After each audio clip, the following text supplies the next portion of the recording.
Hey sis, and welcome to week 1 of our rest and gratitude study.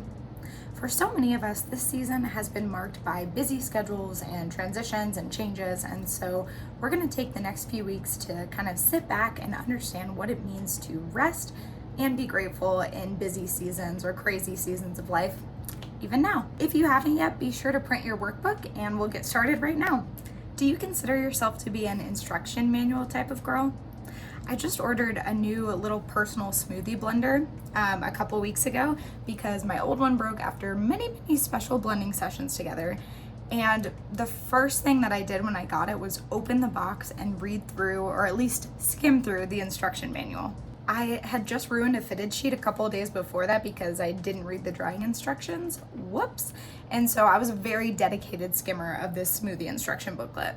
I want you to take a look at your workbook and answer this question for me. When you get something new, do you read the instructions right away or only open them up if you can't figure something out? Whether you're a line-for-line reader, a skimmer like me, or an I'll only open this book if I have a problem later reader like my husband, it's probably pretty obvious that the maker of something is going to be your best source for understanding the product itself, right? Of course, you could always search Google or YouTube, but typically the place that you bought it from is going to give you the most reliable answers to your questions right away. When it comes to the ideas of humans and rest, the same idea applies. If we want to know what rest is, why it exists, and how it can help us, we should go directly to the inventor or maker of it, aka God. Let's do that now. So I'll have you pause this video and then go read Genesis chapter 1 and chapter 2 verses 1 through 3, and then write out Genesis 2:3 in your workbook. I used to teach the creation story as a Sunday school preschool teacher. Side note, if you're picturing animal crackers, story circles, Bible songs, and avoiding Play-Doh catastrophes with the carpet, that's about right. Despite the chaotic crazy that came with being in charge of a huge group of 4 and 5-year-olds, I always became super impressed when we had drawing time because they were fearlessly creative in what they made. Seeing their imaginations light up as they recreated their favorite animals, plants, naturescapes, beyond that, was a highlight for sure.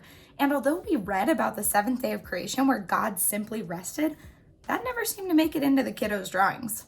So let me ask you, sis, when you think about God's creation of our world, does rest come to your mind first, or is it more of an afterthought? I have to admit that sometimes I'm like a preschooler. I get so excited about and distracted by the things going on around me that I completely forget the importance of God resting and his invitation to us to do it too. Our God, who is all powerful and everlasting, didn't rest for his sake in Genesis 2. He rested for ours, to set an example for us of stopping our work one day a week to be refreshed, to be present with him, to admire who he is and what he does. While those of us who follow Jesus now aren't held to a strict observance of the Sabbath, we'll talk more about that later, we can still learn a lot about humans from our origin story. Our Creator made us with a need to rest. This means that needing rest isn't a sign that we're weak or something to feel guilty about. Thanks, no thanks, hustle culture. Pursuing rest actually shows we're reading God's instruction manual for humans and that we trust him to give our bodies the nourishment they need. Take a few minutes to answer the last questions in your workbook now, and I'll see you next week.